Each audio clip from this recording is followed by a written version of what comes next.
Warning: the Magnus Archives role-playing game may contain content and themes that are not suitable for children. Viewers' discretion is advised. You're all being called into the Magnus Institute, specifically located in. You all shuffle into the Institute, which is just filled to the brim with documentations and books, and it seems almost like a mess. Like, it kind of looks like somebody went in with a leaf blower and started blowing all of the pages around. It is an absolute wreck.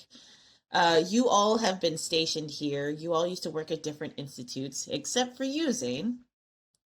Zane, you're fairly new to the Institute. You just got here. This is probably your first day, maybe your first week. Completely up to you.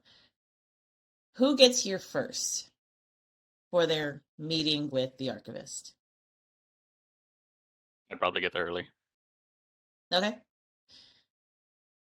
So first up, we have Hank Boecom. Hank, what are you doing as soon as you walk into the Institute? I'm gonna walk straight over to the archivist. You walk over to the archivist, and she is a mousy-looking woman. She has big circular glasses. She has a short black hair that's in a bob cut, and she looks frazzled and frustrated. You see her lifting up paperwork and documents and trying to connect them back together so that they aren't spread out amongst the office. And she turns around, and out of curiosity, what is your speed? 9. Okay. You turn around and you startle her for a moment, but she like hugs onto her documents. She's like, fuck. Okay. Hi. Say something. Announce yourself next time. Don't just walk into my archives like that. Oh, Are you here for the meeting?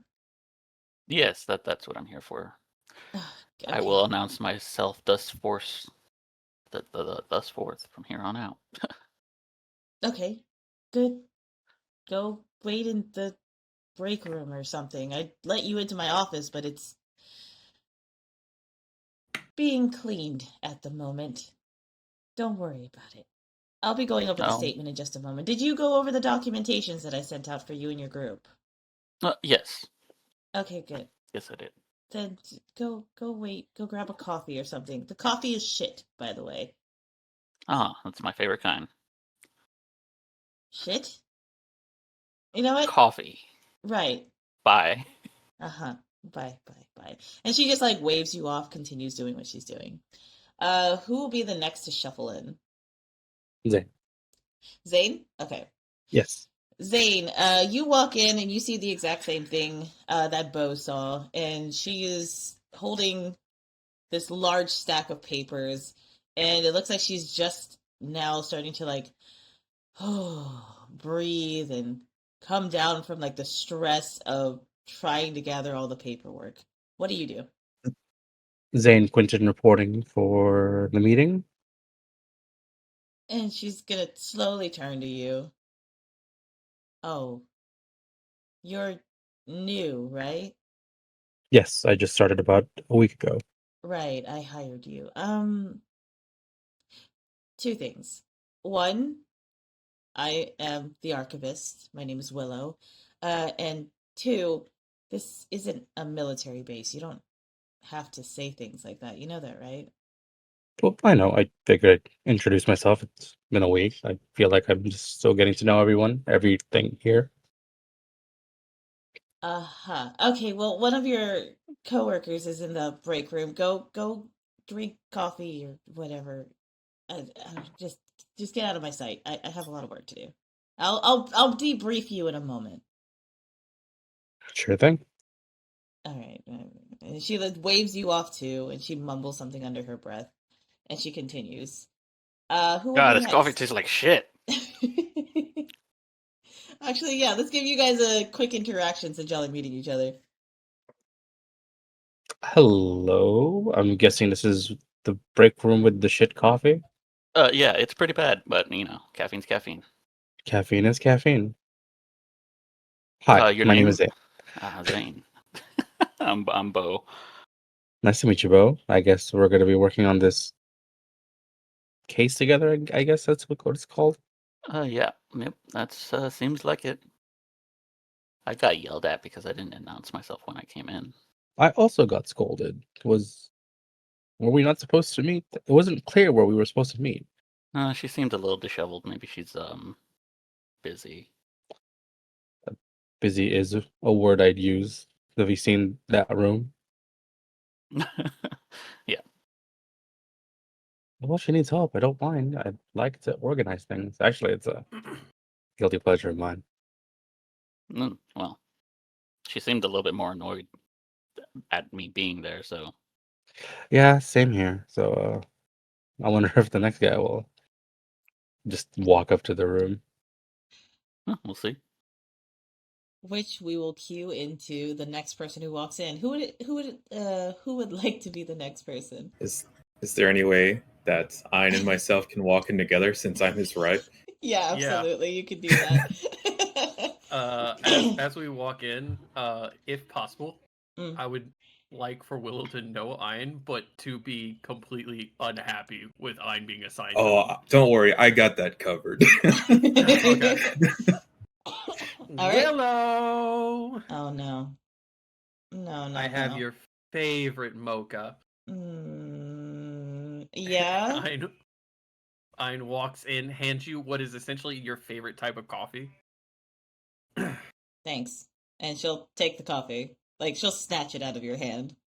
Whew, I swear, Willie, this is not up to code. I feel like you're trying to pull me out of retirement. For the last time, my name is not Willie, it's Willow. Thank you. Oh, yeah.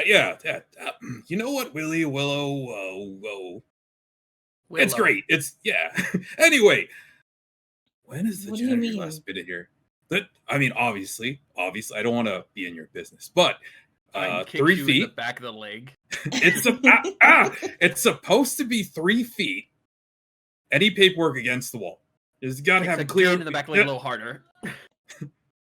You don't say. You act as if I did this on purpose. Go to the break room.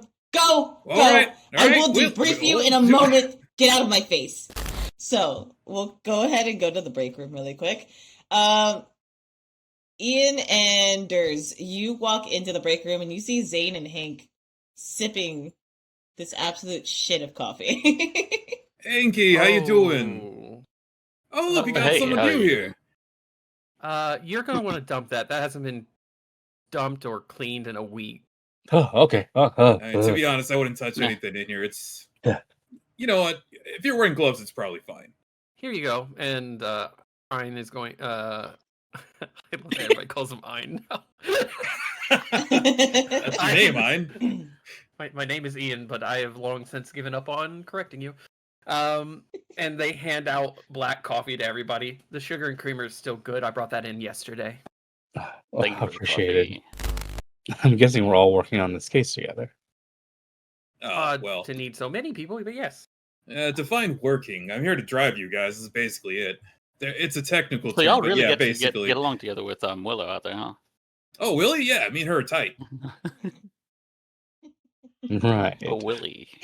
She comes Willow! off cold, but she's... See? She can already hear me.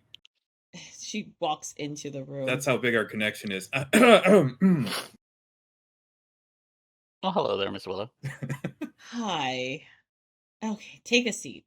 Who all here read the statement? I read the statement. I did not. I stepped backwards. What? Okay, that's... We were that's... supposed to read them, right? And I was making sure that everyone here would be comfortable. You received the statement yesterday. Yeah, we did have a full night to go through it. Did you send an email? Because I don't do technology. I know. That's why I sent you a message on your beeper that said check email. Right. There seems to be a Miss Kane who got a delivery that wasn't what they were expecting, I guess. Is the correct quickest synopsis of that. Weird happenstance at a location. Yes, the location is going to be, but I will give it to you on a physical report. There's as you can see the state of the archives, there have been some incidences that have happened across all of the institutes for the Magnus archives. So you'll have to bear with me as I clean up the mess. But to keep everyone out of the office so that I can do that, Durs, I'm gonna need all of you to go on this little excursion. It's a little far away from here. You have to go a little bit out of the city, so I do need you to travel over to a rural area. It's somewhere near Woodbury. Are you familiar with the place? Durs, I'm pretty sure you've driven up there before, haven't you? Oh, absolutely. There's been accidents all over the place. Right. Anyway, so I just need you all to head that way and take a look over it. Please, for those who did read the statement, could you please debrief your friends here and make sure that they are fully aware of the situation that they're going into? I don't need any of you struggling while you're out there. Understood? We're Understood. already. Good. But to give you a quick synopsis, the statement is worth investigating. There are a few different subject matters that have concerned me. For one, it would be that delivery that they received. The two men who were supposed to be making the delivery, the original delivery, not being there, I do need you to interview them. I was unable to find out their names, so that'll be something that you'll have to look into. As well as talking to Valerie King, that would be what was she? The department store manager, I believe. She's the one who took over the night shift after Miss King. So, Correct. I will need you all to get those statements, document it, and come back. In one piece, preferably. Quick Right. question. I'm skimming through the documentation here. Okay. Is there anything that sticks out to you in particular for us? The Cockney accents. They have been reported in different locations. We've had some instances with the Magnus Institute of London. They did report that those are very common people to pop up within the archives. So anytime we get any deliveries that are from them specifically, it's something that we have to deeply look into. Alrighty, and is there a name for their delivery company or anything like that? We were unable to find that information since, well, you might have to talk to Miss Kane about that. She was the one who Right. We'll took the probably delivery. talk to Miss Kane or Miss King. Mm-hmm. One of them should know the delivery company's name at the very least. At the very least, yes. And if However, not, maybe we could even contact Will and Dave. This Will and Dave. yes, Will and Dave were the original delivery men. They were supposed to be on call that day, I suppose. They never made it to their shift, so it's probably best to look into where their whereabouts are or why they didn't show up for their shift, or maybe if they quit and it just happened to be a coincidence. So, best to look into that. It was ever that. Also, one other thing. If you find this delivery that the men gave them at the warehouse, under no circumstances are you to open it. Your jobs are to report it, call it in, and if possible, depending on how big it is, bring it back to the Institute for us to place in the basement. Understood? Understood. Secure the delivery. It's a good thing I brought my truck. Yeah. Creepy delivery goes into creepy basement. It's not a creepy basement. It's just a basement. If you find it creepy, that's your own fault. I mean, all right, let's go find this box of birds or whatever. It's not. You know what? Sure. Birds. Where did you get birds? Well, I mean, it's a bunch of cockneys. I assume that's some type of bird. Willow leaves. Oh, thank you, Miss Willow. Yeah, and you see Bye, her Willow. immediately start to clean up again. All right, so from this point forward in this game, you get to decide on where you go first, how you approach things, and if you want to have time to converse between travel, you just have to let me know. and I'll let you know how long the drive is going to be. As of right now, if you were to take off from the Institute and head straight over to Woodbury, where the location is, it would take about 30 to 45 minutes to get there. So that would be 30 to 45 minutes that y'all can either use for discussion, or you can use it to stop by any, shops on the way over. You can use it to maybe see if there's any locations that are closer, but most of the locations that you'll need to go to are going to be in Woodbury. All of the witnesses live there. What would y'all like to do first? Hey guys, if possible, why not go ahead and talk with Derick first, since they were witness, and so we know what we're looking into, what the package could possibly be, if it whispers in the night, talks to us back in the corner, or something along those lines. I figured we'd split up. I'd go check the department store and see if there was any other. Whoa. What do you mean, split up? I have one vehicle. And You you could have drop one me. life. You could drop me off at the department store. I can see what I can get there. You know, Zane, usually splitting up in these circumstances, if we are to be as cautious as possible, it would be a bad idea. And Then- Ian's gonna. What kind of clothing is your character wearing, Joder? Just casual, like business casual. Business casual, so like a button shirt and things like that. Yep. Ian walks over and corrects a button on your shirt and kind of fix it and just goes, "You're gonna want to not go alone in these situations. At least not till we know what we're dealing with." Then there must be some sort of miscommunication. Are we not just interviewing the witnesses of these statements? Oh, we are. Then We're interviewing in order to find out what might have been going on there. If there happened to be anything dangerous, though, being caught short-handed could be a problem. Is the only reason I would say to be a little bit more cautious there. May I ask, what is your knowledge of the Institute?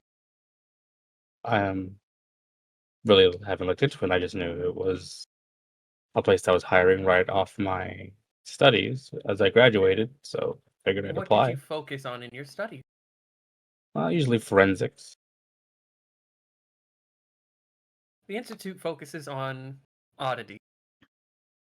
Weird things that happen that may or may not be tied to the supernatural. Sometimes it's explained as the air running through a weird pipe. And other times,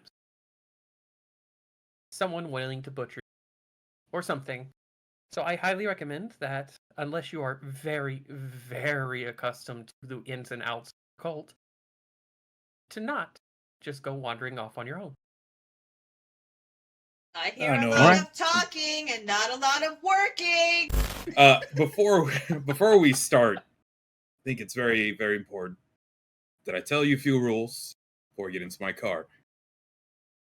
Rule number 1, respect the vehicle at all times. If at any time we get separated, I have protein bars in the glove compartment. I have duct tape underneath the driver's seat. And if we get separated, just remember the rule of DERS. Disengage, run, and secure a safe spot. Find a window, use the duct tape, and put an X on it. I will go and find that X, shine a light through it, just shine your flashlight back at me, and I'll be outside that window within 10 minutes. Okay, now that everyone knows about the rules of DERS, make sure everyone is safe. We stick together. Do not ever hide that you're injured from me, because I assure you, I will kick your ass. Okay. Having this conversation click. On the sidewalk of yeah. outside the Yep. Yeah, I'm not just right outside the Institute. I can't. As you're talking outside the Institute, you do see a young woman with like frizzy, curly hair, tied up in a messy bun, just walking by, and she looks like she's holding up a bunch of folders that are for the Institute. They have the Institute logo on them. She stops and she looks at you all, and she's like, Bo, I got those, oh gosh, and she reaches into one of the folders and pulls them out. Oh, here you go. I have the addresses for Dara Kane and Valerie King. I couldn't find anything on the 2 guys that you were asking about last night. I hope that that's okay.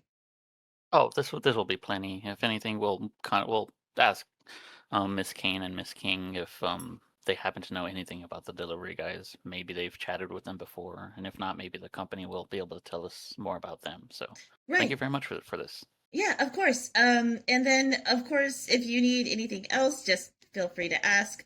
For those who are new here, hi. And she looks at Zane. I'm Valerie. I will be your assistant for any documentations that you might need. Here is my phone number, and she hands you a paper with her phone number on it. Please contact me, text me, or anything like that if you need additional information. I can't always get it, and I'm not the quickest at it, so if you need a rush job, just tell me, and I'll do my best. But yeah, y'all be safe. Have fun, I guess. Thank you so much, Valerie. Nice to meet you. I always thought her name was Ballery. No, it wasn't. Why are you so bad at names? Sorry, that was me turning on the engine. Anyway. I thought that was you shushing him. I was like, that was the weirdest shush I've ever fucking heard.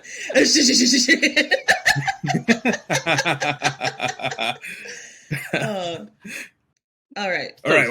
Where are we going? Oh yeah. Here's the address right here. He'll hand over the paper. All right. Yeah. I should know where that's at. We'll go over to Miss King first, I think.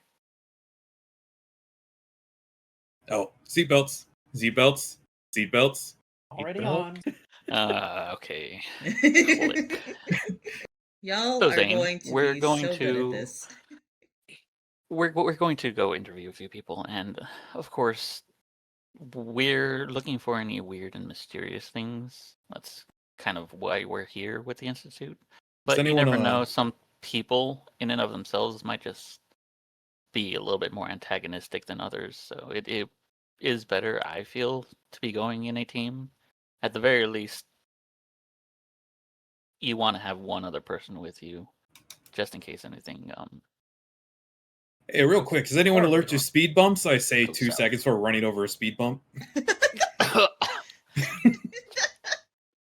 Can Zane pull out his phone and start looking into like possible like reviews of this department store to see if there's anything out of the ordinary that has been reported, or like a weird comment that's been made in regards to anything happening in this store? Any spooky happenings in this location? Sure. Or anything suspicious. Even if it's like, oh, a transient was found in the restroom. All right, so then let me pull this up.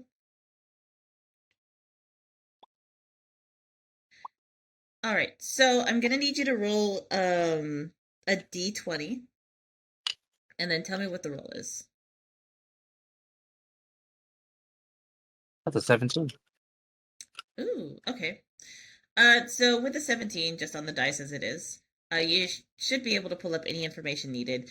There's not a lot that comes up regarding the department store. You maybe see a few where the the workers are a little irate, or they're talking about how the pay is kind of garbage.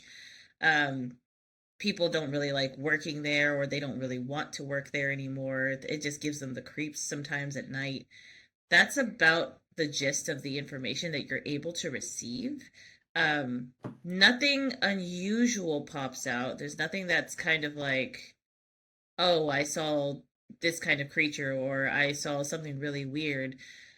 However, you do see the report regarding the Miss Kane, and how she had actually taken to social media to discuss what she saw, to see if anyone else. You see it on that website Glassdoor. Okay. But it's very familiar and very similar. And there's only one comment below it. And it only says, "Did you receive the delivery?" And there were no other responses. And it is by Anonymous on Glassdoor. Hey guys, check this out. Hmm. Looks like Miss Kane took to social media about what they experienced at the department store, and Unfortunately, it was anonymous, but someone did respond regarding the delivery. Anonymous post So on Glassdoor? I don't know if this is something that's targeted to them, but this, like, I can. You were right. This is kind of weird. Okay. Did she put any other new information that we might need, or is it basically the same thing that was Nope, in the report? it was just this post, and it was the same thing that they've already reported. So you pull up to an apartment building. On the documentation that Valerie had given you, Bo, it does show an apartment number, and it is showing to be 2B. So second floor. All right, come along, Zane. We're going to I'm apartment 2B. 2B it is. He's gonna start pulling out his laptop for note taking when they get there. Oh, you're gonna do You that? see, that's okay. what the pen and paper is for. I do a lot better when I'm typing. Yeah, Lead the way up to the door. Ian is going to kind of look around, staying near the vehicle, but walk around the outside of the apartment, kind of examining the area. Okay, so you're gonna do a lot of outside excursions and stuff like that. Mm-hmm. Okay, so then we'll start with Zane and Bo. You both approach the apartment, and you notice that the door is slightly ajar. When you go to knock on it, it makes a loud creaking sound. Oh. But there's no sound on the inside. I'm gonna hold the handle, knock a little louder, and say, "Miss Kane." There's no response. It's Okay, eerily something quiet. might be up. Should we alert the authorities or? We'll check in slowly. Follow behind me. Pull out a flashlight. I'll crack open the door a little bit, look inside. Miss Upon Kane? looking inside, you see that there's a few different papers thrown onto the floor. It almost looks like there was a struggle in the apartment. The couch is slightly scooted. You can see the scrape marks on the floor. There's almost a layer of dust surrounding everything. This statement is fairly old, but the dust collected seems like it's only been there for about a month undisturbed. Looking around, the house is dark and it has almost like a musty smell to it. It's a little unnerving as you walk in. All right. I'm gonna pull out my handgun, hold it close to me, and a flashlight to look around. All right. I will put my laptop away, and then I will also just pull out a pocket knife and a flashlight. All right. Do you fully enter the apartment? Yes, I'm gonna be walking in slowly through the door. As you walk in, you only hear the creaking of the floorboards with every step. It is unnervingly quiet. It's dark. The lights look like they haven't been, turned on in a while, so they might not have paid their electric bill. Or maybe they just stopped working. You try to flip a few switches to see if you can get the lights back up. Nothing comes up. It is dark. Looks like there may have been a struggle here earlier, but I'm not seeing anything recent. Zane, can you pull out your cell phone and call Mr. Pearson? Tell him that it seems like Miss Kane is not here and there may have been a struggle at some point in the past. I will go ahead and do that. All right, Zane, you go to pull out your phone and the screen is distorted. You see it flicker and it almost looks like your phone is dying off and on. Bo. Yes. My phone's not working. Your phone isn't working. That's not helpful right now. I'm not gonna leave you here by yourself. Maybe we should head back out. Is there anything like directly at my feet? Any papers that may have been brushed around? or thrown around me. Go ahead and roll a d20 for me. This is going to be for your, essentially, like, insight to see what exactly she was working on before she might have left in a hurry. So a 10. You glance around, nothing of note. You see a few papers with, essentially the department store's title and name on it, showing that she was getting ready to quit. But right, other than that, you don't see anything else. I'm gonna grab that paper and head back. We'll both head back down. All right. Before we head back down, can I use my knowledge of forensics to see if I could possibly come up with something that may have happened here? Sure, absolutely. Go ahead and roll intelligence. You're gonna have to roll a d6 on this one. Oh, so shit. this is where the pool and the edge comes into play.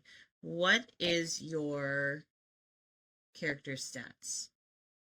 10 might, 12 speed, and 18 intellect. Oh wow, how do you have that high? Yeah, all of my bonuses gave me all intelligence. Oh right, you did do a lot of bonus stuff. Okay. All right. Go ahead and roll a d6. You have to get at least a 6. So you can use the pool if you need to help you pass it. But you need to get at least I have a 6. To take from the pool? Possibly. That is a 5. 5. Okay. So, because you rolled a 5 on the dice, there's one thing that you can do to pass this. You would have to give up 1 point from your pool to pass it. Because what it'll do is it'll reduce the cost. So you needed a 6 to pass it. Using 1 pool will reduce it by that many points. So if you reduce the pool, 5 will be passing. Does that make sense? Yes. All right. Do you wish to do that? Yes, I will reduce my pool to 17 to make the 5 a pass. Okay, perfect. So as you're looking around, you look at the floor. You see that Bo is focusing on the paperworks that are scattered about on the floor. You start glancing around the front door, and you notice that there is a scrape, a very precise scrape. It's very parallel to each other, almost like you were dragging a box inside.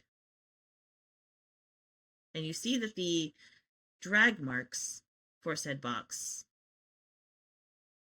start leading towards the back of the apartment, towards the bedroom. Do you follow it? Oh. Yes. There's some drag marks leading to the bedroom. Drag marks like how?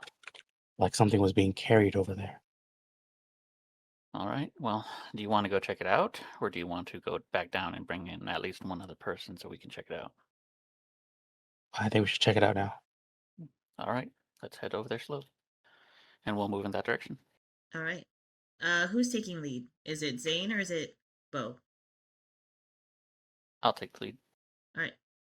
Bo, as you are walking slowly ahead, you do see the drag marks that Zane is talking about. Zane, do you have a flashlight? Yes. Okay. What are you looking at specifically, Zane? I am looking for the trail to see where it might lead to and what could possibly have caused this. Whether it's like either it was a large box, if it was some sort of object that just had a sharp corner, or to just kind of try to discern what it could have been. Okay. As you open the door to the bedroom where the drag marks are leading, you smell a heavy scent of iron. How quickly or how slowly are you opening this door? Very slowly. All right. As you slowly open the door, you see a body sitting in the corner, slumped over. It looks like it's been there for a while. Flies immediately start buzzing and scattering the moment the door is open, and they almost fly towards you. The scent is disgusting. You can smell the rotten flesh. You can smell the decay. You can smell blood. I need both of you guys to take a stress point. That's the 10 boxes under stress level, right? Yes. So you'll Okay. be taking stress. So, that being said, what do you do? This is all happening so quickly. You open the door, the flies start, attacking. You get hit by the sudden scent of decay and death, and there's a corpse sitting in the corner. Do you take a moment to take in your surroundings, or do you just leave? Bo is used to seeing dead bodies, but he's gonna glance around to see if there's anything else in the room other than that body. All right, I'm gonna need a spot check from you, Bo. Can you do me a favor and roll a d20 for me? That's a 3. 3. You're used to seeing bodies, but you're not used to flies pummeling you as soon as you open a door. Normally, the forensics crew is already here, and they've already taken care of most of the disgusting things that are in place. But this is, in your eyes, fresh. And it is too much. You don't take in much of your surroundings looking around. Oh, shit. Man, this is up there with some of the worst things I've seen. So many goddamn flies. It really is different from the studies. Yeah, let's back out of here for a minute. Right before we back out, can I use actually one of my special abilities? Oh, your cipher? Or your ability? My ability is called Careful Observation. Ah, okay. It states that I take a minute to examine the surroundings. If I succeed a difficulty 4 perception check, you take a note of an animate object within the immediate distance that is related to your current investigation. All right, go ahead. Do I have to roll like a d6? Yep. 4. Oh, perfect. So you landed on the mark. All right. So you get to take in all of the surroundings around you before leaving the room, essentially? I'm just trying to take that minute to look into that room to see if there's any one object I can take a look at that may be related to the current investigation. That isn't just the body. Ah, okay. As you're taking a quick glance inside, you see no objects particularly, but there is one thing of note. This body, slumped in the corner, has a particular pattern that is swirling around it using blood. It almost looks like a spiral. And it starts from the center behind their back and continues outward until half of the room is covered with this spiral smeared blood. That is the only thing of note. Okay, I think we should get out. Yep, I would say so. But I will leave the doors open as we leave. Okay. So you start to make your way out. We're going to go ahead and go over to Ian and Durs. We'll go to Ian first since Durs is currently cleaning up. Ian, what are you doing? What are you looking for? I am currently walking around the exterior of the building, checking to see if anything looks like it's out of place. Mm-hmm. That general kind of like we're just starting off, so I'm looking for anything. I can see you said that they were on the second story. Yes, they are on the second story. Okay. I walk around the side to see if I can see a window or anything that leads into that second story apartment. And I am currently again checking for anything that sticks out that doesn't seem it's normal. Okay. So go ahead and roll a d20 for me. That's a 19. Okay. Nothing stands out. Nothing's too out of the ordinary. You kind of deduce where their window is for Unit 2B. And you do see one thing of note. It looks like you see the flashlights from your friends as they are in there, and it looks like the apartment is dark. First thing that comes to mind is, why are they in the apartment when it's dark? Something like that. But because of them, you know exactly which window it is. And the window has a particular rust look to it right beneath it. Now, in order for you to get a closer look at it and see what it is, you would have to climb up and find it, or look at it. Is there a tree or anything nearby, or an old ladder? No, but they do have fire escapes. Durs? Gotta go to gasolina. Durs? I need a spotter. All right. I'm gonna grab my axe and I'm gonna walk over behind the building. All right. So you do that.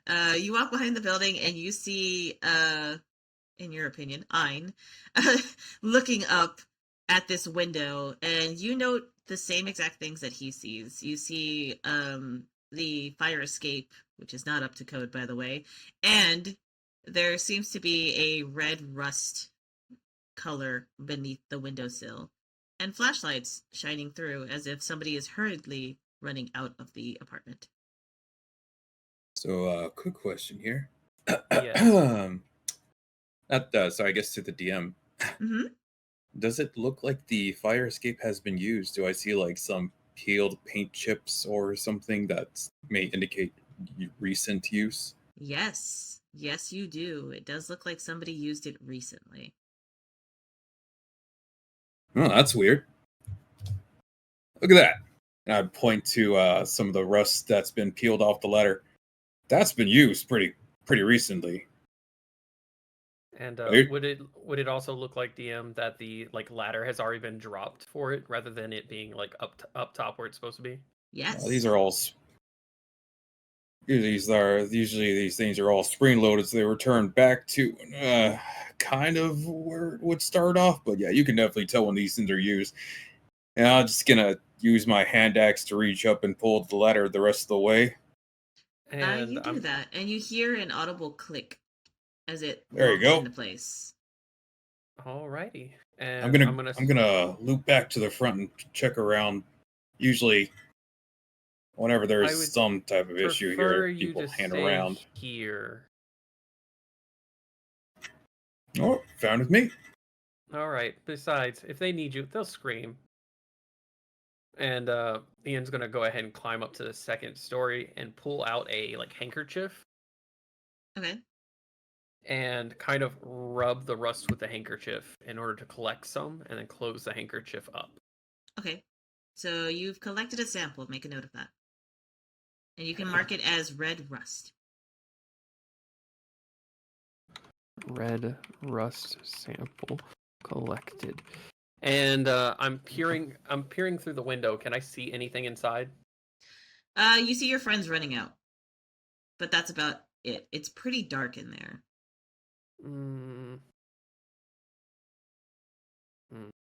Does the window appear to be locked? You haven't tried it yet. I'm going to just carefully try to lift the window from the outside, see if it's locked or not. You go to lift it and it opens easily.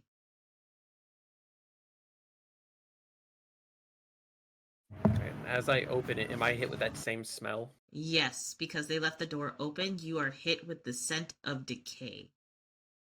Durs, the scent is so strong that you know exactly what that is.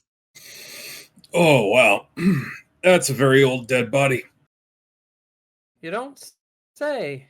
Mm-hmm. What room am I looking into from the hallway? I mean, You're looking from into the window. living room. So you see the front door open, and you see the paper scattered about, and it looks like there was a struggle at one point, but it's pretty much just covered in dust and, dirt. While he's examining that, could I check around the ground, see if there's any drag marks or Oh, something? absolutely. Go ahead and roll a d20 for me. 2. That is the nastiest scent you've ever smelled in a long time. You've been retired for a hot minute, and that took you back to some bad memories, buddy. So I'm looking down, trying to be useful, but I catch myself heaving, Yeah. 100%. Never mind. Come on, Let me. big man. You can't be gagging. You're supposed to be the big, strong, retired guy. I'm gonna move the ladder back up. Hey! You just said you smelled a dead body. You want to get rid of my escape? I'll catch you.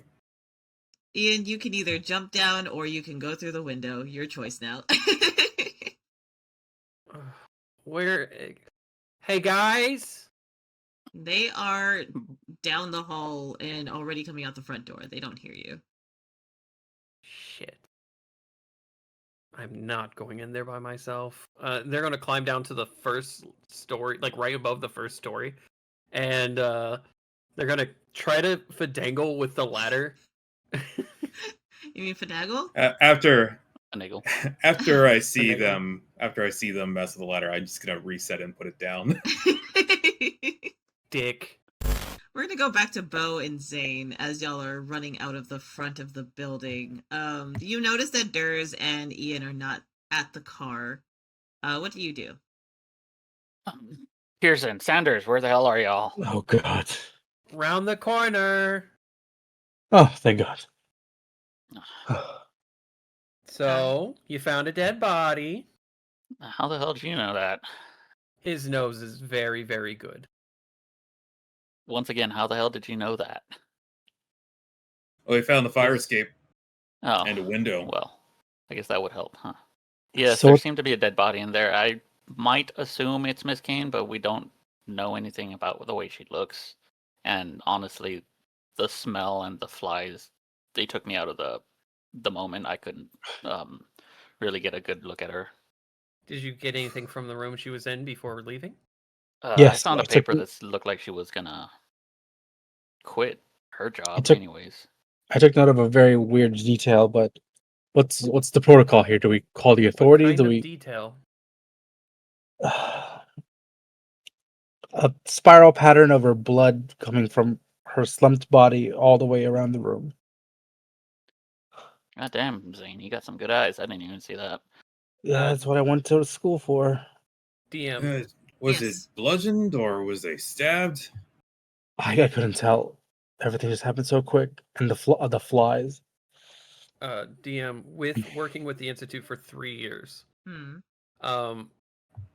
iconography and things like that, would the spiral stick out to me? The spiral has come up a few times with Willow. She seems to be particularly uncomfortable with the subject. So yes, you know of the spiral, but you don't know exactly what the context of the spiral is. Just knowing that Willow, who is very rarely disturbed by any of the research that they've done, that's the one that bothers her the most. We need to get pictures. Right. We do need to call the authorities. There is a dead body that needs to be And we will. properly taken care of. After we go ahead and get the pictures. Right, you can let me finish talking. We can call them first, then we can go and look and take pictures and everything that we need to do before they get here. Sound good? We should tell the Institute to make the... Because they're going to want to question us. We got other things. Pretty sure time crunch here. And I'll pull out my phone and call Willow. Yes, Pearson, what can I do for you? Tell Willie I say hi. No. Hey, Willow. So we have a dead body with a spiral. What? around its body. And we're wondering, call the authorities, get pictures first, recommendations.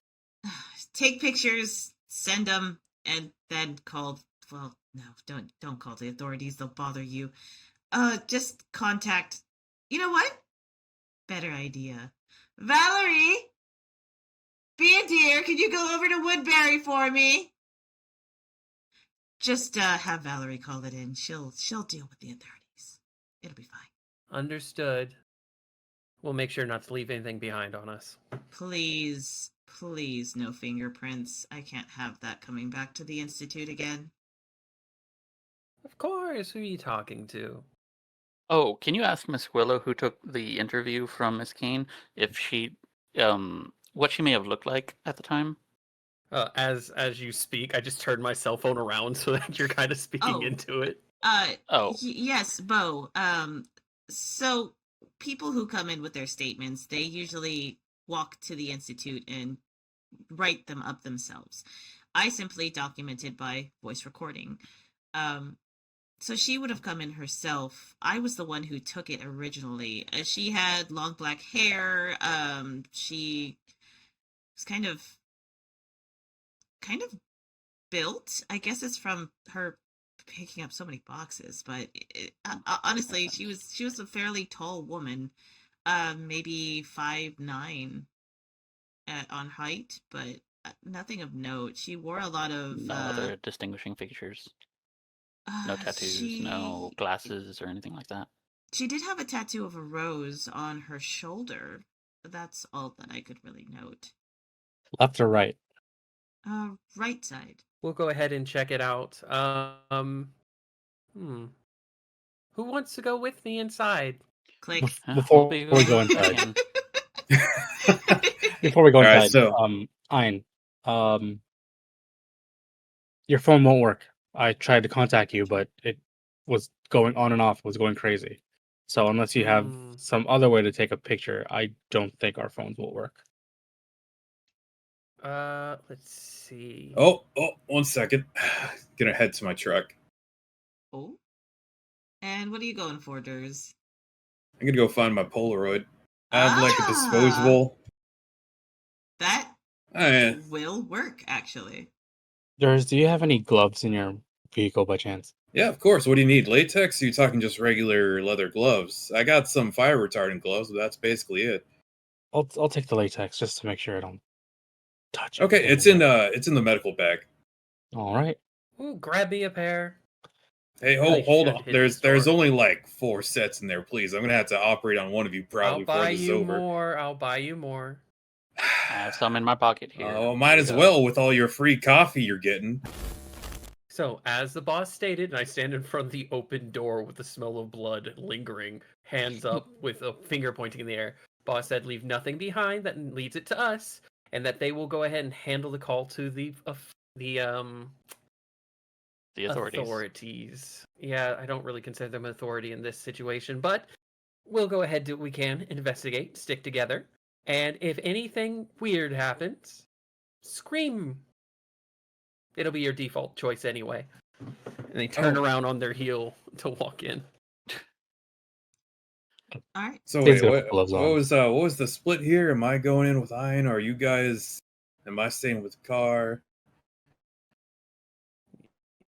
It's up to you, big boy. I think it would be better if we were all together, but it is up to you. I don't know if you guys got traumatized. I know that happens to a lot of first timers out once they see a dead body. It just happens. It's fine. I'm nothing to be ashamed about. I'm just, curious. I'm just gonna put my hand on Zane's shoulder. It's all right if you don't feel comfortable. And I'm just gonna turn and walk away. So Bo's gonna go in first. You're gonna lead them to where the body is at. There's still no changes. I will note one thing, however.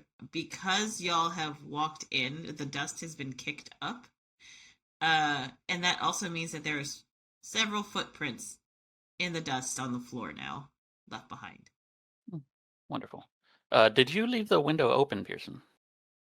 I did. That's good. Maybe some of the flies have exited.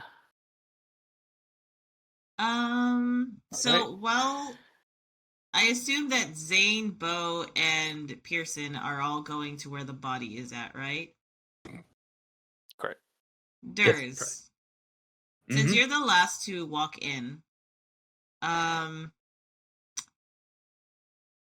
do a D20 roll for me really quick. Oh, this will go well. Starting off with a 2 doesn't really bring my hopes up. Oh, and I dropped it. That's not a good sign. Oh, it's a 1. All right then. Great sign, even. You know, sometime your dice just... I'll be right back. I'm going to get another dice. I'll be right back. I'll take care of that in just a second. We're going to go over to Pearson, Bo, and Zane. You all walk over to the room. The scent is still there. But that's it. No flies? Nobody? No body. Are the spirals still there? The spiral is still there. I'm gonna. There's take nothing a else picture. inside that room? It's just a normal bedroom. Okay. I'm gonna take a picture of the spiral where the body used to be, and just kind of look at the window. Is there any blood or anything going out the? Is there a window to this room? There is a window to this room, but it looks like it's locked. You can see the latch is locked. I'm going to immediately put my head on swivel, and to Durs. Before you do Just that, go. Durs. Hi, I'm back. You're getting ready to turn the corner, seeing where everyone is standing. You're kind of glancing around the room, and you feel like you're being watched. I do a quick turn. And for a split second, in the dark room, you see a shadowy figure standing and staring at you. You only see 2 white dots where its eyes should be. It makes no sound, and it's almost like smoke standing in the corner. So I'm going to snap my fingers low, trying to get Ein's attention. I'm not breaking contact or eye contact with this thing. Mm-hmm. I just like hoping that Ein understands that I'm trying to, do a signal. I turn around just in time to call out for them, but see them like snapping, I guess. So, roll a d20. Right now your focus is on the room and the fact that there is no body in there. Durs, take a stress point. 15. Okay. 15. You hear the snapping. And I immediately move backwards past Zane and gosh, I'm getting used to everyone's names. I'm sorry. You're Zane and Bo, and pull my firearm, trigger discipline and all, and Before you approach, Durs, you keep eye contact with this thing, and you note that it starts to smile. And the smile turns into a grin, and the grin turns into almost a wicked, unreal, toothy grin. As around you, you kind of see your vision start to distort. You see things around you start to mold and mend and bend together into this weird, almost like the world is melting around you, and it starts to twist and turn the more you focus on this entity. You keep your eyes on it. I am going to, with no decorum whatsoever, get out! Leave now! Ooh, okay. So you call out to everyone. Pearson, you now know that there's urgency behind it. Bo and Zane, you overhear Durs scream out for you guys to leave. What do you do? In order. Is We'll go by he Bo and Zane. is and he then in Pierce. the or near the doorway to the apartment? Yes, he's in the living room. All right, I'm gonna go probably right around the corner with my flashlight to look around the corner. All right, so And start backing towards the open window, I guess. So you start doing exactly that. You see Pearson with his gun at the ready. Zane, what are you doing? Shit, he's in the bedroom. I guess follow the order and start leaving. All right. I want to say that while I hold my gun up, I have my camera on top of it so that I can snap a picture as soon as I turn that corner. You have the film camera? Yes, Did you I took wind one it? picture. I have 5. Yes, I wind it. Thank you. You wound it. You wound it? Yes. I wound it. All right. So the only escapes that you know of are going to be in the living room right now. Like I said, it's not up to code. So the only escapes are the front door and the window. That being said, Durs, you start feeling really uneasy. You feel like you're being spun in 2 different directions at a fast speed. You're starting to feel really, really nauseous. Take another stress point. Yay! Pearson, you turn the corner and you catch Durs dropping to his knees, and he looks incredibly unwell. Do you glance around the room to see what he was looking at? Yeah, I immediately come around the corner because I saw where he was looking initially. I come around the corner to look in that direction with the gun and the camera, and I immediately take a picture. Even if it's before my eyes lock on it, I take a picture in that direction. You do exactly that. What do? You see that there is an entity there. You have not made eye contact with it. You've captured an image of it. It makes 0 sound. I immediately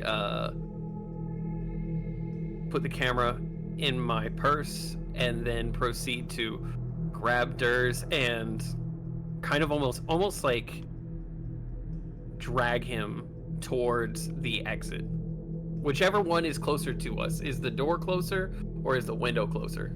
For you right now, the door would be closer. And I'm going to out the door, and just kind of almost drag Durs. Do I need to make a might check for that? Yes, I would need you to make a might check because you're going to be carrying him under a stressful situation. Alrighty, and is that a D6 or? It'll be a D6, and you'll have to pass a 4. Alrighty. My might is a 13. What does that mean for me doing this? So you have to pass a D4. So when you say 13, that just means that you're strong enough to be able to pass something. But Okay. But you still need to get a 4 on that dice, and then I will tell Okay. you otherwise. And that is Because- a 5. Got it. Because keep in mind, you are still under stress.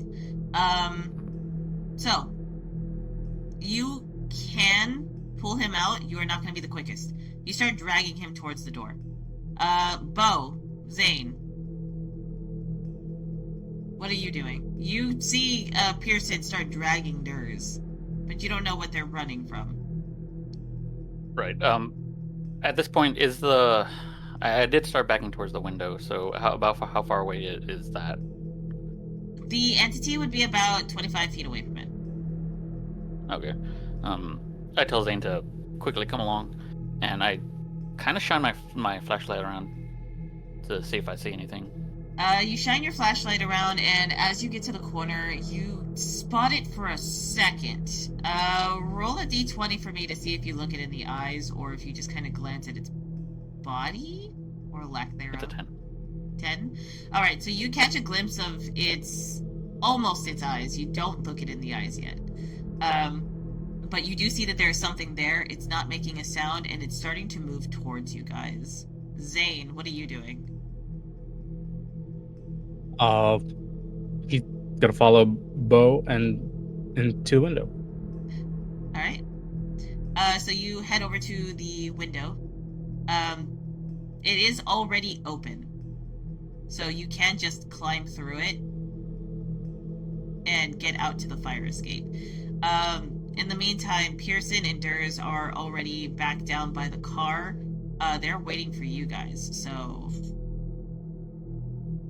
right, out the window we go. Zane, Out the get window. your ass through there. Out the window. Alright. Bo, can you roll me a speed check? You'll have to get a 4 or higher. So roll a d6. All right, I rolled a 3, and I'll go ahead and add one from the pool. Dope. So you pass. You almost get grabbed by this entity. You see it reach out for you, and you just in time duck through the window and close the window. You see when you peer into the window that it just kind of dissipates into a fog. I don't know exactly what that was, but it seemed to have really bothered Sanders. Now let's get back down towards the truck or car. Okay. Oh. Perfect. So now y'all get back towards the truck. You go down the fire escape. And Durs, you're still a little out of it. You feel real sick. You are too impaired to drive at the moment, unfortunately. Oh yeah, I'm taking deep breaths, just trying to sit back and Get in the passenger seat. I just fall back there and I just jingle the keys over over the chair. I take them. And Gas is on the right. what is? Do you have Dramamine or anything? As I start starting the car immediately because I'm ready to fucking go. Bo and Zane approach. As Bo and Zane approach, Valerie pulls up in her car and she's getting out. She's like, "Oh, I caught y'all just in time. I was about to go." Valerie, shut the fuck up, Valerie. Oh, Valerie, Pearson, what the fuck? Oh my god! Don't go up there. Okay. Don't go up there. Don't go up there. You're a sweetheart. You're adorable. I'd like to see you tomorrow at work because you know you're not dead. What? Anyways, Valerie, the body's not there anymore, but you can call in we'll say a break-in. Just give them the apartment number and we can head on out of here. Oh, okay. I can do that. I'll put it in as an anonymous tip. It's That'll 2B. work. The apartment's 2B. 2B, got it. I'll get started on that. Are you sure you don't need me to go up there? No. Definitely don't want to go up there right now. No. A spook. It's a spook. Oh. Okay. Yeah, so you can do that call from anywhere, right? Anywhere, not just here? Sure. I can do that. Okay. I'll do that. I will do that. Go She sits back in her to car and you see her call the authorities. Yeah. Go to like a Mickey D's or something. Valerie. Yes, Valerie. yes, Durs? Did Willie say hi to me? No. She wants me. Okay. And immediately Ian looks at him with the most disgusted look on their face. Just I almost want the spook to have grabbed you. Hi, Zane. Should one of us go with Miss Valerie? If you want. Well, I do have to get back to the Institute if I'm no longer needed here, but I can... I mean... Does anyone need help? I have some Dramamine. You look really sick. Oh, that would be great. Oh, yeah, sure. What a random thing to have, but thank God you're here. Oh, I get nauseous in planes, so I tend to take them before I go on plane rides. Valerie, is there a room in the Institute that allows us to develop film? Yes, there is actually. Here, hand me the camera. I took a class in that, and I'll develop the picture you took. Alrighty, and he hands the camera over. I'm gonna go with Miss Valerie to the Institute. Immediately get it to Willow. Yes. Okay. You did good for your first day, buddy. Oh, It's fine. I mean, I can take it to the institute. You don't. Well, I guess if you really want to, I can take it. I mean, okay. Zane, And we she do just still sits have in her more car. interviewing to do. Yeah. So it's up to you. Do you think you can power your way through this, or do you need to take a break? No, I trust you guys. Let me just develop the photo. I will get Okay. your friend back to you as soon as possible. Well, that'll be good. Aw, We'll be heading his over to Miss friend. King's residence then. Oh, okay. Good luck. I was having such a hard time contacting her. I got her address, but she's not much of conversationalist. That's not Okay. great. When was the last time you contacted her? I tried contacting her phone that was on file about a month ago, and she wouldn't respond. I left a couple of voicemails saying that the institute was interested in an interview, but the only response I got back was through a text message saying that's not necessary. Oh, well, that's not good. That sounds. Thank you very much, Valerie. We'll see you back at the Institute. You're welcome. I guess, come on, Zane. I'll take you to the institute then. Thank you. And as they leave, Ian just goes, "They make a cute couple. Get in the fucking car, guys. Let's go." Oh, I'm sprawled in the back seat. Yeah. So, Bo, you're gonna take shotgun while Durs is sitting in the back. Right. I'll give the directions out. You know Yeah, what's great about being a reach back- retired fireman? What's And that, I'm just buddy? gonna reach back there and I'm gonna just have my clip so I stay in place while laying down. Yeah, I'm gonna turn around real quick and just unhinge your jaw and pour 2 Dramamine down your throat. Oh. Okay. This is why I'm the medic. You're so bad at this. I'm a people Yeah, I'm pretty person. sure he probably could have taken that himself. Yeah, I mean, I haven't lost use of my arms. Okay, and they just throw the Dramamine at your face, like from behind them, and just I catch Awesome bedside manner. Let's start heading off. slams on the gas. Probably assume Whoa! the same thing is going to be happening at the King's residence. You know, that wasn't too bad. I think we did all right. Nobody died. I Nope. mean, someone did die, but it wasn't us. Yeah, it was splitting hairs, really. Anyway, don't look at it in the fucking eyes. Oh, What happened when you looked at it in the eyes? Oh, fuck. I'm I guessing just that's felt- why you're in this position right Yeah. now. You ever been on one of those tilt-a-whirls or where the fuck they're called? Right. You got Yeah. dizzy. No. Imagine being stuck into one of those fuckers for, I don't know, 18 hours straight. Oh, super dizzy. Got you. Oh, wonderful. So, looking at it made you nauseous, dizzy. Great. It's like my vision got wide or something. It was just hard to focus. Well, that's wonderful.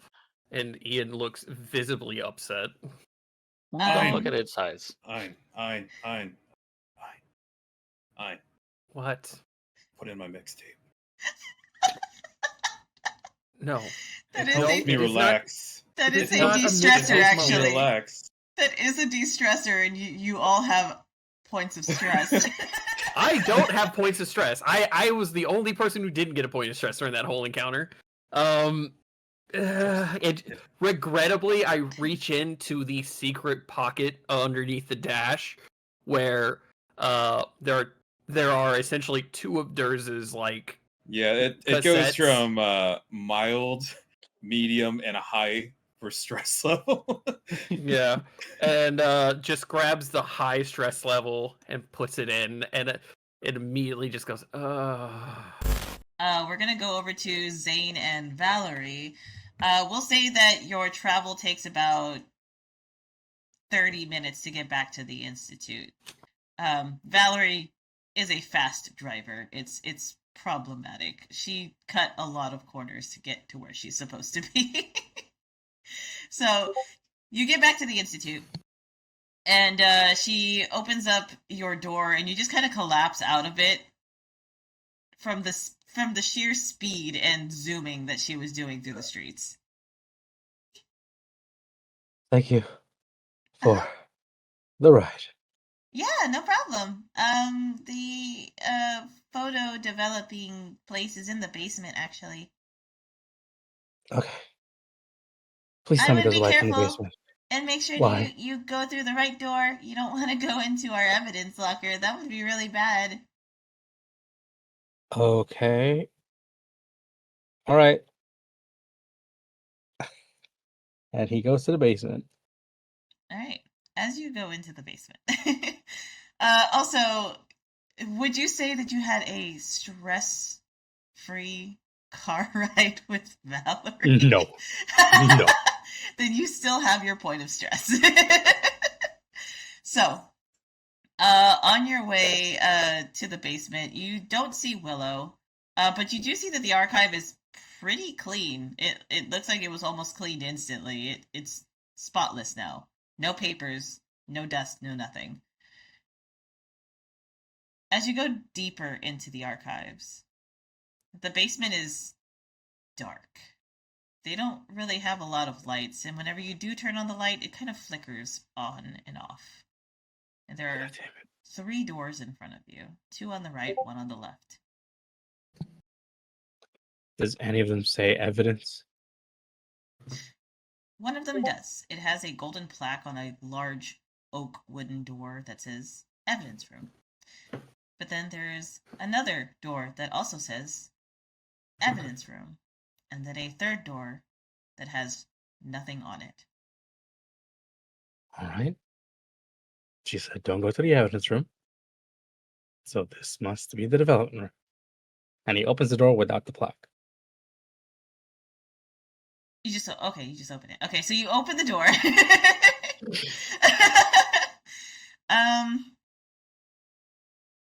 Zane, I need you to roll. I need you to roll a d20 for me. Okay. How does a 10 sound? Not great. Better than a 1 and 2. You open the door, and inside is bright and colorful and spirally. You're kind of drawn to it, like you want to step further inside. But this isn't the room you were looking for. Was it? No. I need you to roll a d6 for me. 3. A 3. You need a 6. Do you have pool points in? Let me see. Let me pull it up.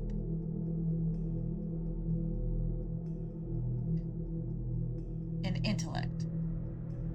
Yes. Yes, I do. I will move down from 17 to 14. Perfect. You pass. Barely. You feel yourself being drawn in, and you hear what sounds like a whisper that echoes in your ear.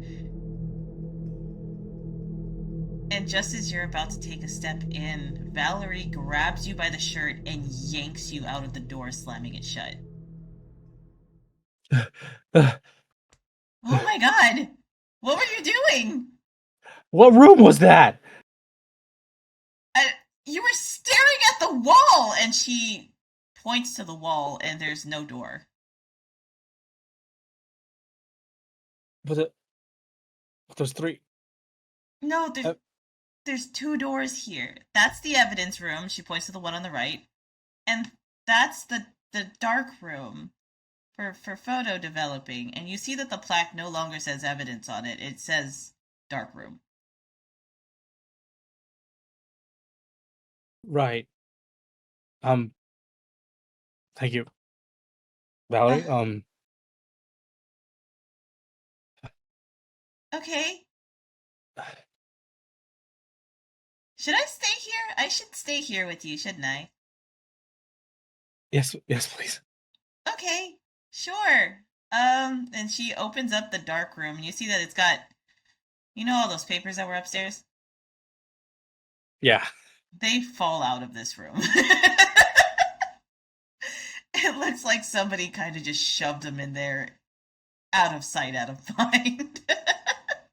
So it's a very dark, cramped room.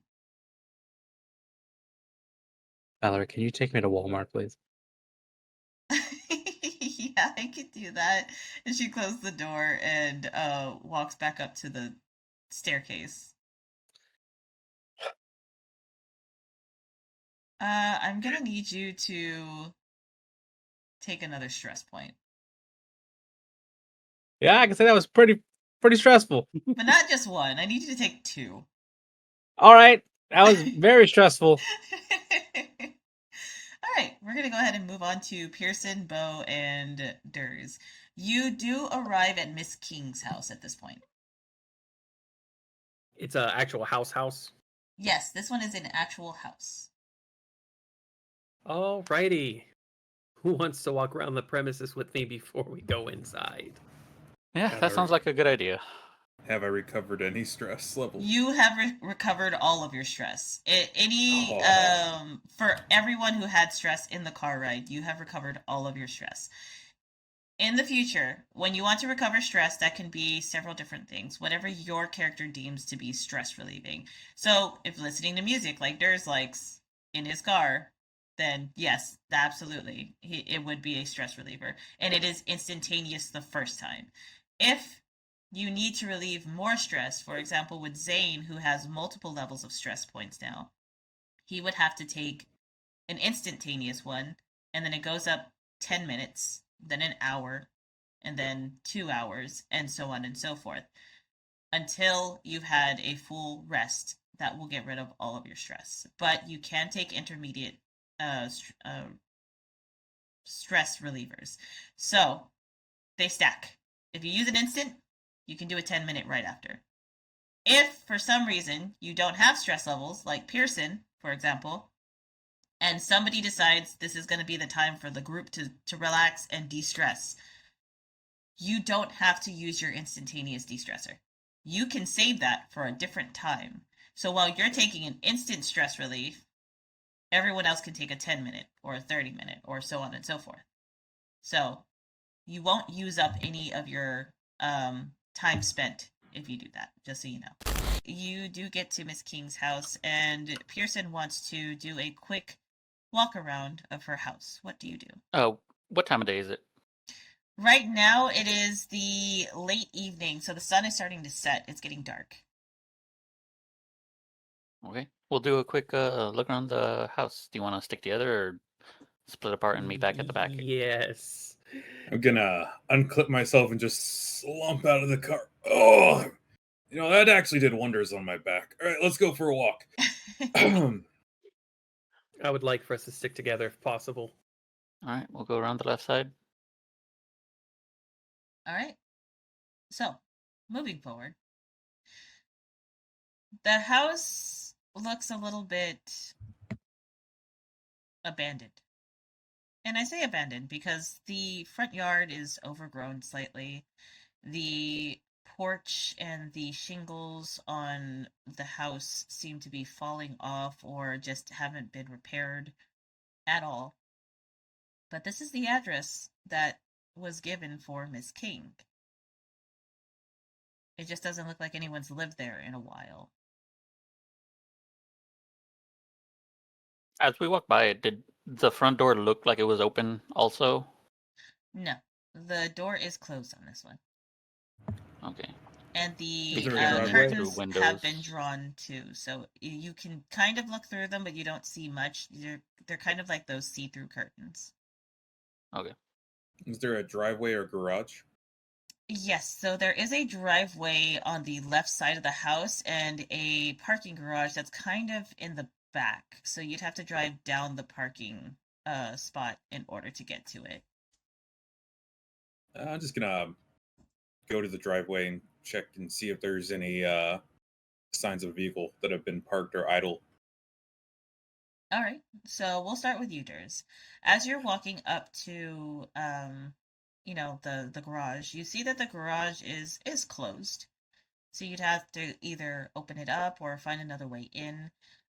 You don't see any tire tracks that are more recent for anyone who's come and gone, but you do see, that it was fairly used before the tracks stopped, essentially. There are markings showing that cars have come and gone in this place. All right. You guys have any ways of opening this up, or am I doing it the old-fashioned way?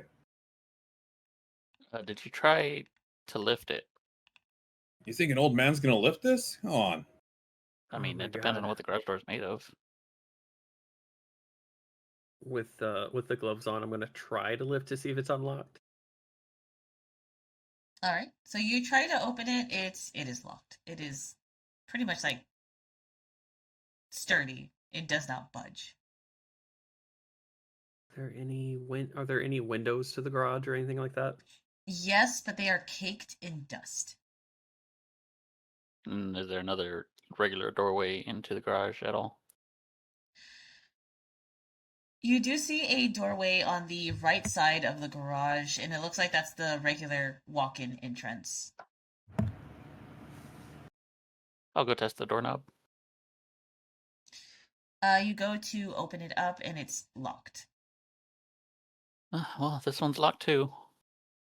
Oh, are we here looking for the birds? Cockneys. They're people from London. It's an accent. No, there's no birds. No birds. Got you. So, we're expecting Anyone- these people to be hostile. I can't remember. Somebody was supposed to debrief me. I can't remember. All right. The people who delivered the object were speaking in said accent, and Mhm. they weren't hostile at the time. But that I doesn't mean that I they have wouldn't since be been now. attacked by some kind of shadow demon. I assume everything's out the fucking window right now. I mean, it's fair enough. All right. So, do you want to double back on this, or are we just gonna kick this door open? Yes. Because I Let's assume. check around the rest of the house, see if there's any Yeah, other let's go. points of entry into the house, anyways. So you are technically in the back of the house, so you can see a little bit of the backyard. It is also very overgrown. You do note that there is a window in the back that is broken, but it looks like something was like thrown through it. Are there any welcome mats anywhere, Yes. or potted plants? There are a few potted plants in the front, on the front porch, and then there is a welcome mat and the back porch. Yeah, let's turn these over. Maybe some people are silly and they leave keys. Well, plenty of people do that. Roll a d20 for me for Bo and Durs. 13. That's a 9. Okay. Well, it looks like your dice are treating you better, Durs. With the 9, you kind of glance around, Bo, and you accidentally kick over one of the potted plants, and it just kind of like shatters. And it's, you're like, Dang it. Jesus fucking Christ. When you do that, Durs, you get startled for a second, and you kick back the welcome mat, and you see a key. It's always the welcome mat. I'm gonna look at it very intensely. This doesn't go to a car. And I just slide it into the doorknob and see if I can unlock it. It does not unlock the back door of the house. Okay. I'm gonna go wander to the garage real quick and test it over there. You try it in the garage door, and it does work. It opens up the side door for walking. Yeah, that's weird.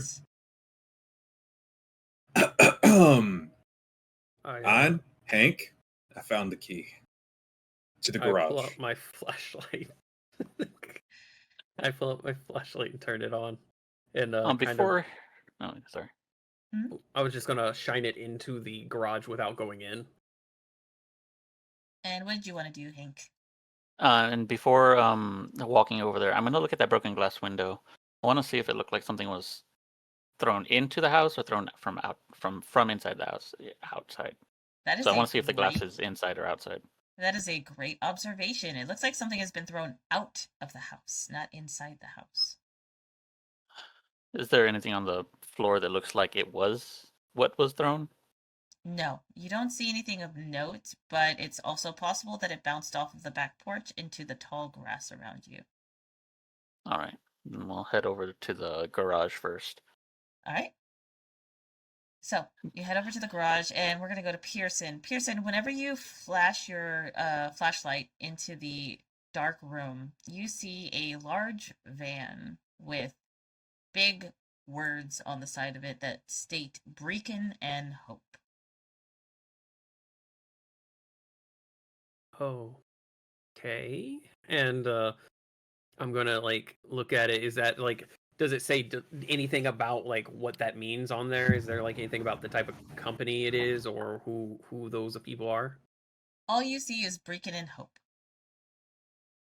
Okay. Sounds like a band. Yeah, I'm hoping that it's just an old retired like wash up or like mechanics thing and going to slowly go in with weapon drawn. 1 second. Yes. Who else has a gun? Oh, I do. Hank, do you have a gun? Yes, I do. All right, so I'm gonna breach. Gonna open the door. One of you looks left, one of you looks right. That sounds like a plan. Okay, ready? I'll look left. I will look at the right. And I just count down on my fingers, Mm-hmm. and then And in we go. Yep. You enter in, and despite how dusty the windows were, and of course the location that you're at, it's fairly tidy in here. It's a regularly used delivery truck and a regularly used garage. In fact, it looks more used than the house is. You said, does it look like a delivery truck to us? Yes, it is a Okay. large delivery truck. You do note, as you're pointing your flashlights through, that the back of the van seems to be open. You see the doors that are swung open. Which side would that be, on the left or the right? That would be on the right. do we smell anything? No, it's just kind of dusty. It looks like this truck's doors are open in the back. Let's find a light first, and then we can go walking around. Right. There would be a light to the right of you, Bo. You do see it. It's like a little switch. I'll flick it on with my my opposite hand that I'm not holding the gun with. All right, you do so, and the light kind of comes on. It's a fluorescent lighting. It makes a quite buzzing sound, unusual for, having in a garage. But it seems clear. There's nobody else in this garage. It's not very big. The vehicle itself is taking up a lot of space, but other than that, there's not much to note. Okay, I'll move slowly across the right side of the building and towards the back end of the truck. All right, so I'll Bo, stay where I am in order to keep an eye on the left side. got it. And Bo, as you're approaching the back of the vehicle to look at the doors, you do see that there is one large wooden crate. Oh, we may have found the object. It's a large wooden crate. Alrighty. I wish we had the camera for it. Well, actually, and I pull out my phone slowly and open it to see if my camera's working on it. It is working. All right, phones are working. If you got a phone, take a few pictures of it. Bo's gonna pull out an old, cheap flip phone and take a picture of it. I casually look over. A kindred spirit. Durs is gonna not feel left out and pull out his pager and mime taking pictures. That's perfect. All right. Well, we found a box. I'm gonna get my truck and I'm gonna back into this. You guys, excuse me. You guys find a way to open this garage, all right? All right, I will look from the inside to see if I'm able to unlatch it and open it. And I'll look to see if there's like a button. Maybe it's a powered garage door. All right. Who do I want to start with? We'll start with Pearson. Pearson, what were you doing one more time? You're trying to unlatch it?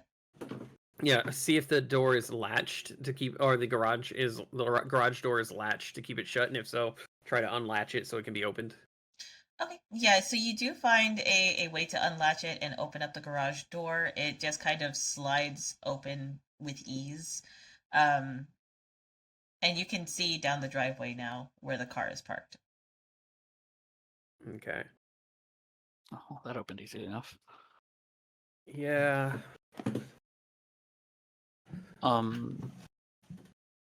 Well, since that happened, Bo is gonna look to see if there happens to be like any keys on a hook anywhere near the wall for the house and or the truck. All right, so looking around the garage, you see a bunch of tools, you see hammers, you see a box of nails, you see just a bunch of work tools or tools to close up crates. But you don't see any keys. You do see where there is a key ring where someone would put their keys, but there's nothing there. Oh, we didn't get lucky finding any more keys for any of this stuff. I think No. finding the truck is our lucky thing of the day. I would say so. Now, how are we going to be able to move this box out of here? Are we going to... Well, my worry is that the back was left open, meaning they're either going to be coming back or they were expecting someone to come for it. And I take a few pictures of the side of the vehicle as well to get the Beacon and Hope image. Mm-hmm. So I'd recommend that if we're going to do something, we do it quick and efficiently. Also, if we just need to move the vehicle forward, I can put it in neutral and I pull out my key. Every vehicle has a little latch on the stick shift that allows you to put it in neutral so you can move it forward.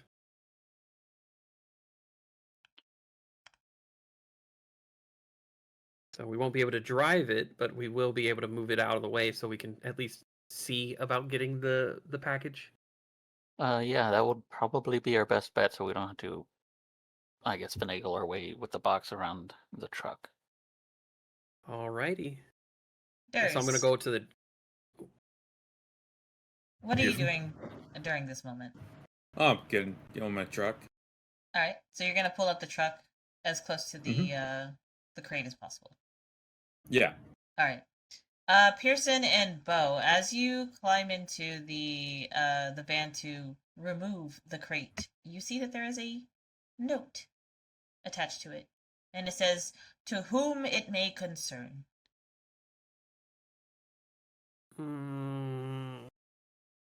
Right. I'll put on my gloves. I have a pair of leather gloves on me. I'll put them on and I will grab the note. I don't think... Okay. All right. Bo, do you open up the note? Yes. As you open up the note, you see what looks like two people who were trying to write at the same time. It's very distorted and messy looking. "To whom it may concern. We were gonna deliver this to you ourselves, but considering y'all like to snoop, I figured y'all could just pick it up on your own. You've got a truck, right? Anyway, send our love to the archivist. Sincerely, Beacon and Hope." Oh, wonderful. This was left for us. That's I hate that. interesting. I hate that. And the handwriting is very discordant, though. It feels like multiple people were writing at once.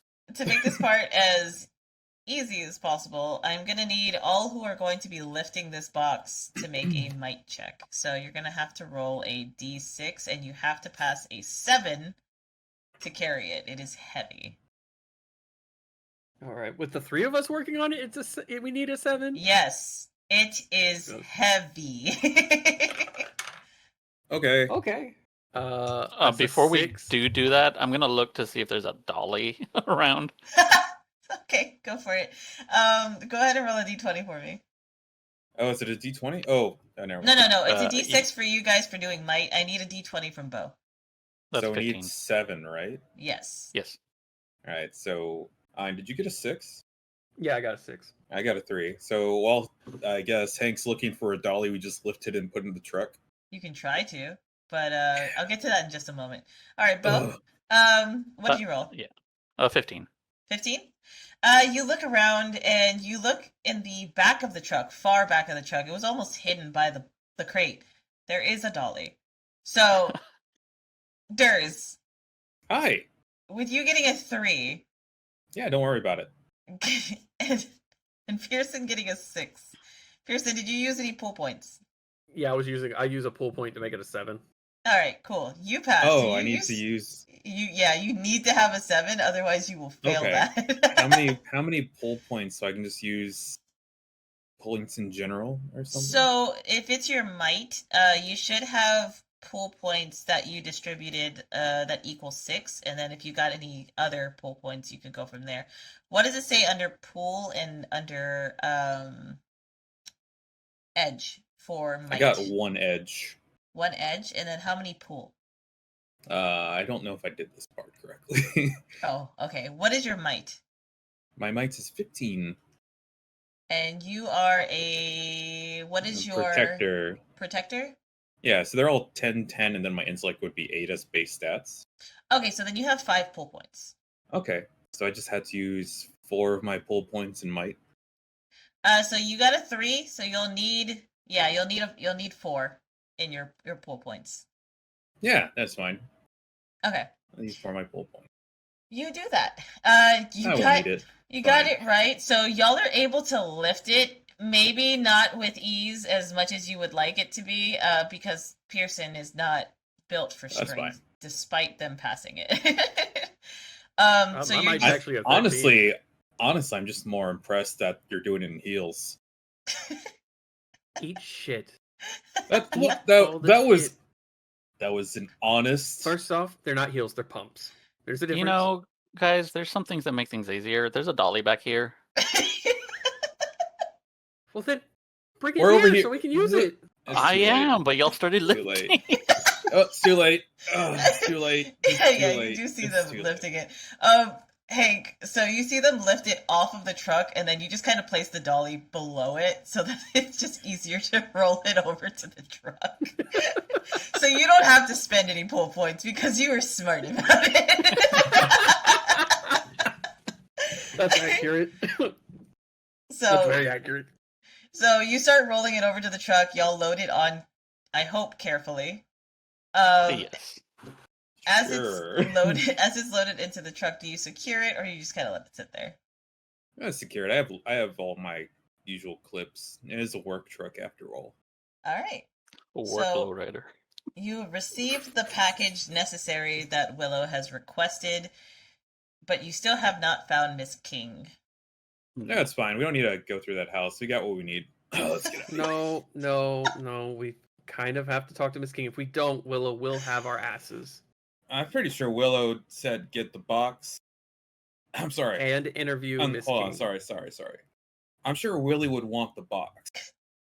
Don't correct yourself. You were finally doing it correct. We're gonna go. It did look over- like that broken window out back was broken out of, basically. I imagine that something may have taken place inside. We should check to make sure. You said something got thrown out? you Yes, find it looked like something something outside? was. I did not find the object that was thrown out of the house. No. And I scanned the back, and you said it was tall grass back there? Yes, it is tall grass. It's about up to like your knee. That's how tall the grass is. Why don't we skim the backyard, and if whatever was thrown out is questionable enough, we can think about going inside. You do that. I'll shine a light through the window, see if I see anything inside. Sounds like a plan. I'm gonna stay with this box. Okay. Don't touch it. All right, courage. The scared dog. Excuse me. Part of the thing was to send this back. It would be pretty It shitty is very important. if we go all in and then this motherfucker disappears. Like the body. Yeah, exactly. Right, we'll have a quick look around again. All right. I'll honk if some weird shit starts happening. So we're gonna go back over to Zane and Valerie. Zane, you've gotten the photos developed. You see a lot of pictures of Durs from his trip to Cancun, and It's the followed 106 reunion. followed by the pictures that were taken by Pearson. You did get new film that Valerie paid for, so that you guys can continue to take more pictures. She drops you off right outside the house where you see, the three of them conversing in the back of the house of the driveway. So Zane, what do you do? Because Valerie's still sitting in the driveway. She's just kind of waving at you. I want to just wave to her and say thank you, and then just, I guess, slowly approach them, not to startle them, and just like, guys, I'm back. Oh, Zane. Hey, Zane, did you stay out of the evidence room? Yes. Were you Yes, able to I did. relax while you were gone? Nope, not at all. Oh, well, that's a shame. What Anyways, it seems like there So- may have been another scuffle around this area. We're looking into it. We did obtain the box or a crate. It seems It was like may have left been for the object. us. It's It really was. heavy. Fun. Where's Miss King? Oh, we have yet Probably to in the locate house. her. Right.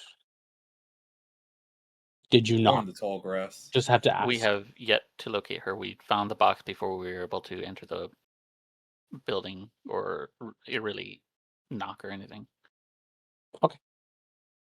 Should I knock? I mean, if you would like, I'm gonna go ahead and check the grass real quick for that object that came out the window. All right, I'm gonna go knock. All right, so And we're I gonna will have. be right behind him. I was gonna say we're gonna have Zane and Bo going towards the house. We're gonna have Pearson searching the tall grass, and we're gonna have Durs watching the box. Well, I'm in the car, just being lookout. All right, perfect. So we'll start with Zane and Bo. Zane, you walk up to the back door or the front door? Front door. All right. So you walk up to the front door and you do a gentle knock on the door. There's not really a response. It's fairly quiet, very similar vibe that the other place had. Is there a doorbell?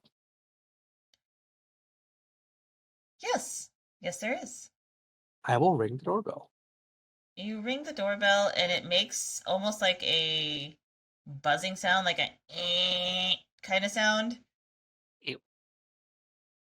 And you hear scuffling on the other side of the door as it slowly starts to open. And you see this older woman. And she just looks at you and smiles. How can I help you? Hi, we're looking for a Mrs. Valerie King. Oh, my daughter. She hasn't come in a while. Would you like to come inside? Seems gonna look at Bo. Ma'am, do you know where she may have been last? Oh, she works the long, long night hours. I don't see her So do you very think she would often be- during the day. Do you think she would be working right now? Possibly. I sorry to mention this. We did look around back before we came in. I noticed that you had a broken window back there. Did you have any problems recently? Oh, yes, that was just my doing. I accidentally had the jitters and threw my teacup through the window. I got startled, you see. It's Oh, very scary being in a house by yourself and being old and fragile. was there anything specific that may have startled you? Oh, just a loud sound. Nothing to be worried about, honestly. Well, would do you you by like chance- something to eat? Something to drink? No, thank you, perhaps? ma'am. Would you by chance know anything about the vehicle that was parked in your garage? You've been in my garage?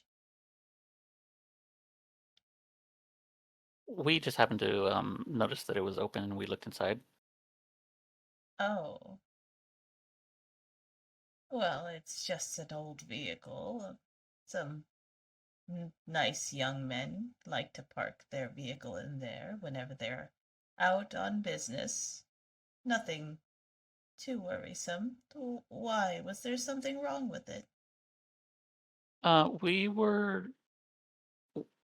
looking into a couple of men, as you said, who were leaving, we'll say, a shipment at the warehouse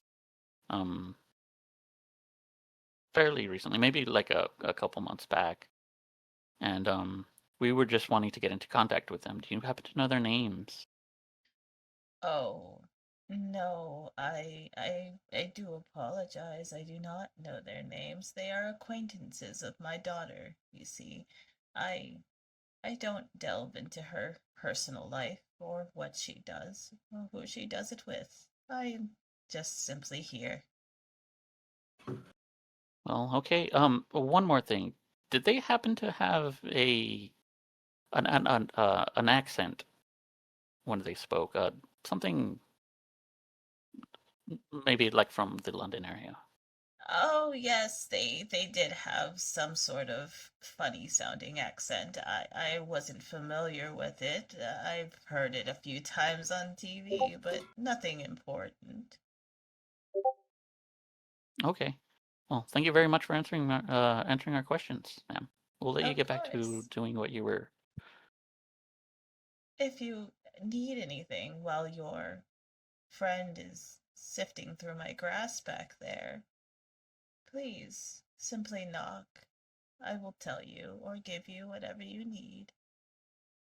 Okay. Well, thank you very much, ma'am. Have a Of great day. course. And she slowly closes the door. And you don't hear her footsteps shift away from the door. That's not eerie at all. All right, let's go grab Pearson. All right. All right, we're going to go over to Pearson. Pearson, go ahead and roll a d20 for me. Okay. And that is a 15. 15. All right.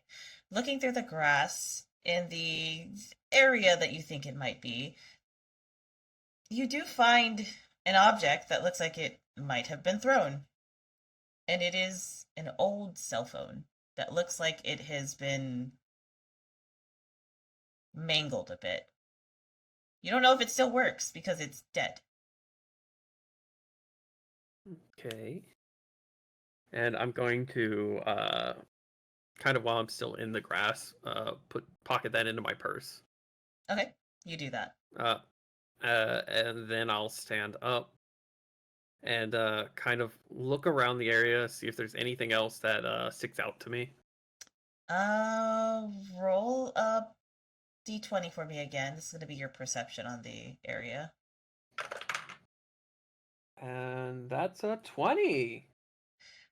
All right, with that 20, you're glancing around, and as your eyes meet the window that has the broken glass in it, you see the old lady that Bo and Zane were talking to, and she's just watching you. She doesn't move. She's almost like a statue. She just stares at you. Hello.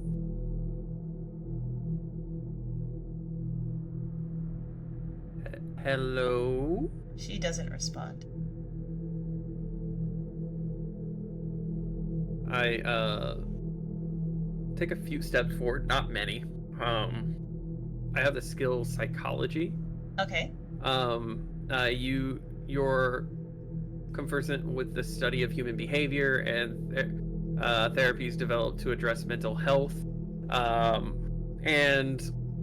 That I had gone to school for psychology and the study of psychology and fear and human reactions, or in relation to humans. And so I kind of want to study her. Is it almost like is she a statue? Like she doesn't seem to even be breathing or moving, or is it that she's seems to be in some form of shock? I want to see if I can roll to figure out like her intent, I guess. It doesn't look like she's breathing. She is moving. You see her shifting slightly side to side, like as if somebody who's kind of swaying a little bit.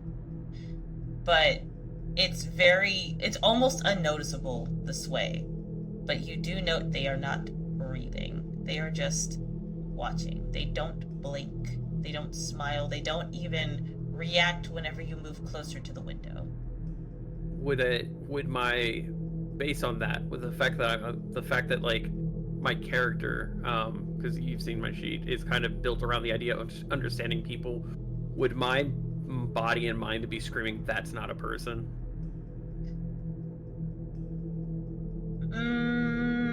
Because that is a question with your intellect. You're gonna have to roll a 6. I can do that. I can roll a 6. My intellect's pretty fucking good. I'm smart. We'll see. Okay, I rolled a 3. I'm gonna spend 3 to do that. Alright, you spend 3. So, as you're spending 3, you look at them and yes, your senses are telling you something's not right. This is... Not that this isn't a person. This is a living thing. But it doesn't feel right. This entity that you're looking at, if it was a person, is no longer a person. Is there something wrong? You just remind me of an old friend. Pearson. And I'm... Yes. Roll one more d20 for me. That's gonna be a 16. Alright. When they spoke, their mouth did not move. I do say, you just remind me of an old friend. And I immediately start walking towards the, where everyone else is. Alright. And that's where we're gonna call today's session. Short, sweet, and to the point. If I can I use my eye contact instant ability real quick? Sure. With who? With, is it with Durs? Yeah, it's with Durs. Okay. You use it with Durs. Durs has been watching Ein slowly back away. I'm like, that's weird. And as you watch me slowly back away, I turn and look at you, and I go, zippity doo dah, zippity day. Oh shit, we gotta get away. I forgot that was y'all's fucking word. Probably, and then like onomatopoeia. All right, so Durs, you get the signal from Pearson. Yeah, turn on the car. Immediately turn on the car. Hank and Zane turn the corner from the front, and they see y'all getting in the car and starting to drive up the driveway, and you park right next to them. What do you say? Oh wait, I'm not parking. Oh, okay. You're just so get in. I reach in the back and unlatch the door so that they can fucking get in. I brake lightly and I say, "Jump in, get in." So Hank and Zane, do y'all just get in the car there, or get in the truck? If it's slow enough, yeah. Oh yeah, no. It's fine. I just don't put it in park. With one final look back as you're like signaling for them to like jump into the truck, you see that the woman has moved and she's looking out the window that is closest to you guys, just watching. Get in the car. That is not an old lady. Get in the car. No, it's fine. Let's go check inside the house. Before I knew, fucking get in the car. And that's where we'll call today's session, with y'all getting away from Miss King's Granny Dearest place. Granny King. Yeah, so this has been the first introduction, or the intro session to the Magnus Archives roleplay game. Thank you guys for watching. For those of y'all who did, I would like to also thank my wonderful employees here. Zane Quinton, who's played by Jojo Panda. We got Hank Boecom, who is aka Bo, who's played by my good friend Derick. We have Reil Pearson, or Ian. Technically Ian, but who's played by the wonderful Morphe Time, and then we have Durs, aka Derick R. Sanders, which it's funny because Durs is going to be your first name from now on. You don't get an abbreviation of your real name, honestly. No, my friends call me Durs. That's why Hank calls me Sanders. Accurate. Who is played by our wonderful friend Jim. You might have seen him in some of my other stuff as SleepyGamer. He's pretty great and really, really awesome. But yeah, if you want to see more of this content, we will be posting this for Spooktober. I do want to say thank you again for everyone who's watching. For those of y'all who did, please like, comment, and subscribe. And if there was a favorite moment that you had from, this video, comment down below. Tell me what it is. If you want to see any specific entities from the Magnus archives, please let me know, and I'll put them in. But until next time. Your bets on who's gonna die. Yeah, actually, I would love to hear who y'all think's gonna go first. Who raised the most flags? I think it's stuck between Durs and Zane, honestly. My favorite thing was putting dumb bish when you went on your own, JoJo. It was like, yeah, I'll just go on my own, and I'll just put in comments, dumb bish. So thank you guys for watching. For those of y'all who did, if you like more of this content, don't forget to subscribe. It's good for the economy and for goblins. And until next time, bye-bye. Stay spooky.